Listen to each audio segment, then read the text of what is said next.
Número 7. O que Paulo aprendeu com Jesus com relação ao serviço cristão e à liderança? Então ele aprendeu que o serviço é a postura ideal para quem deseja liderar, pois o mestre mesmo disse que não tinha vindo ao mundo para ser servido, mas para servir. O apóstolo dedicou, pois, sua vida e personificou sua liderança como um líder servidor. Ele procurou imitar o mestre em tudo, servindo apenas aos interesses da igreja de Cristo. Então Paulo aprendeu com Jesus que o ideal, então, para liderar era participar, é estar fazendo junto, né? O que é o trabalho do Espírito Santo aí como ajudador? É esse. Eu pego de um lado e o Espírito Santo vai e pega do outro lado. Eu vou fazer a obra de Deus. Eu vou transmitir a palavra, vou falar, vou pregar essa palavra. E o Espírito Santo vem cooperando comigo aqui para que o Evangelho seja levado. Eu sou cooperador do Espírito Santo, o Espírito Santo é cooperador comigo. Olha só que privilégio, que coisa maravilhosa. Agora, quem é que vai fazer praticamente tudo? O Espírito Santo, porque ele que convence do pecado, da justiça e do juízo. Quem é que realizou a obra para a salvação? Jesus Cristo, que morreu por nós na cruz do Calvário. Quem é que tem todo o poder para salvar, para edificar, para transformar as vidas, para crescer depois da pessoa? Quem é que coordenou tudo isso, planejou tudo isso? Deus o Pai. Então Deus faz a parte quase que total. Nós só precisamos cooperar levando essa palavra. Glória a Deus. Número 8. Como Paulo desperta os coríntios para a chegada do tempo aceitável? Então Paulo usa a profecia de Isaías 49:8 para anunciar que o tempo aceitável, favorável é agora. O dia da salvação é hoje, a proclamação do Evangelho que pregava está no presente. O tempo aceitável por Deus e pelos homens é agora, e todos podem participar livremente da reconciliação oferecida em Cristo. A parte final do versículo 2 evidencia a preocupação paulina com os coríntios em relação à graça de Deus. A graça salvadora é para agora, porque este é o momento oportuno de sua aceitação. Então Paulo transmite aos coríntios que o tempo aceitável, a hora de pregar o Evangelho, a hora das pessoas serem salvas, era imediata, era agora. Por dois grandes motivos, o Evangelho não pode ser deixado para ser pregado depois. Primeiro, a pessoa pode morrer a qualquer momento. Segundo, Jesus pode voltar a qualquer momento para arrebatar, levar a igreja. Então, é urgente a pregação do Evangelho. É para hoje, é para já.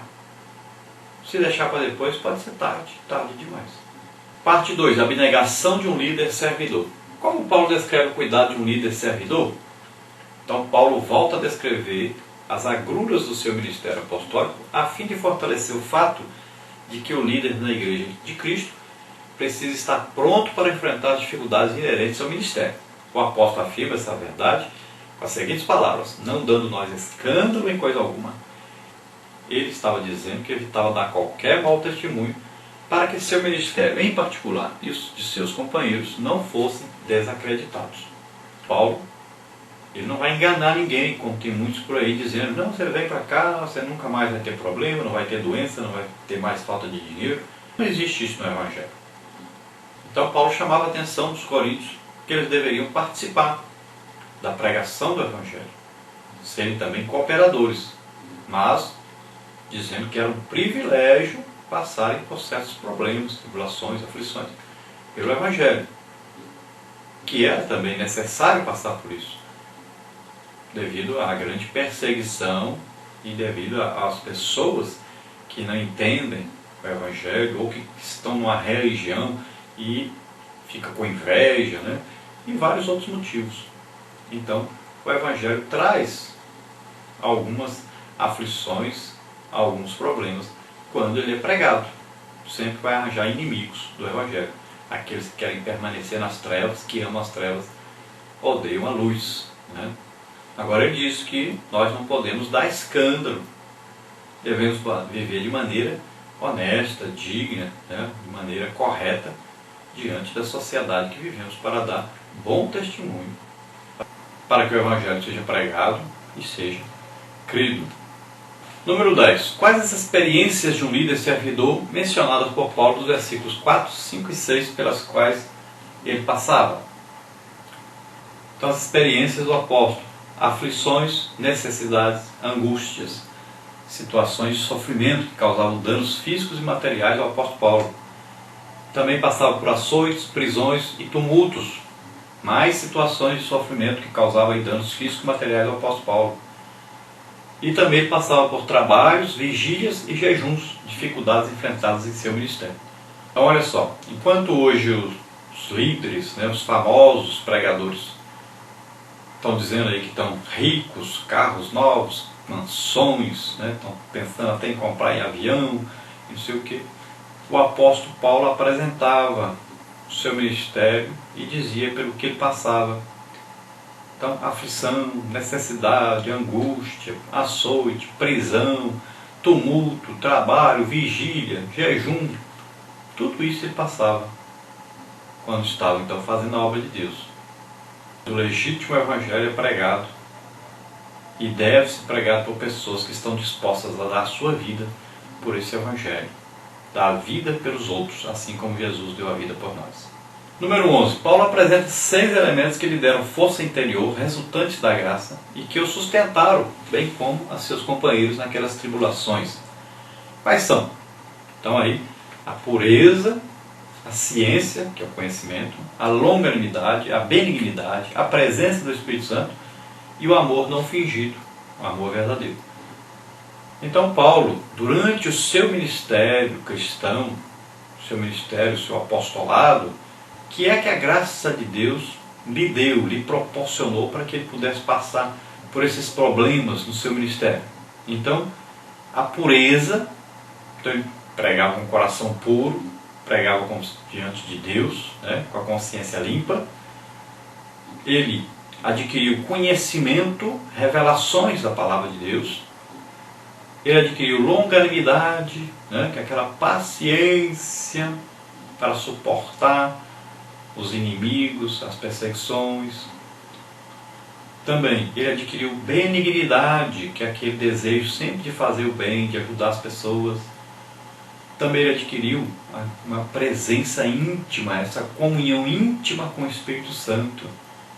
Ele passou a enxergar mais no reino espiritual e saber que tinha sempre um amigo íntimo ali com ele, um companheiro, um ajudador, um ensinador, aquele que estava sempre confortando também, estava edificando, consolando, exortando, estava sempre ali, um companheiro íntimo. Ele descobriu que tinha esse companheiro íntimo, que é o Espírito Santo, que está em todos nós.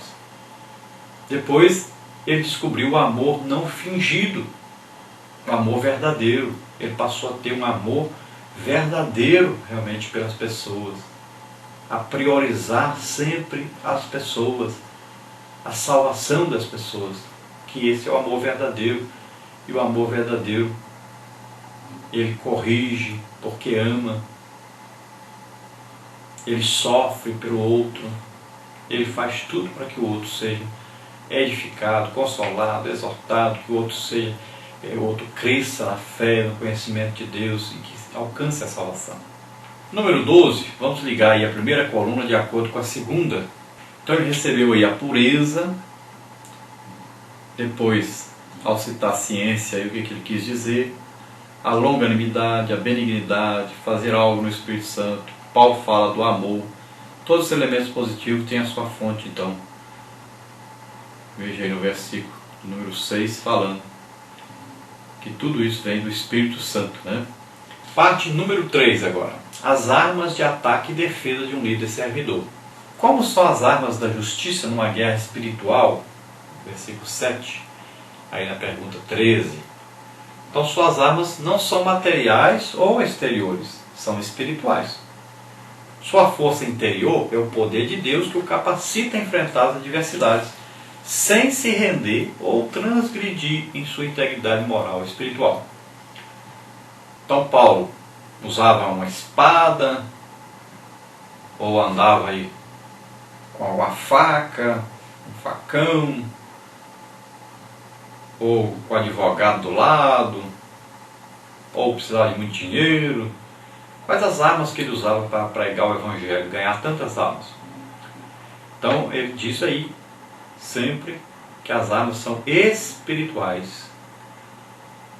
Então de onde vem? De Deus. Está no reino espiritual. Então as armas eram adquiridas com o quê? Com oração, jejum, muito estudo da palavra de Deus.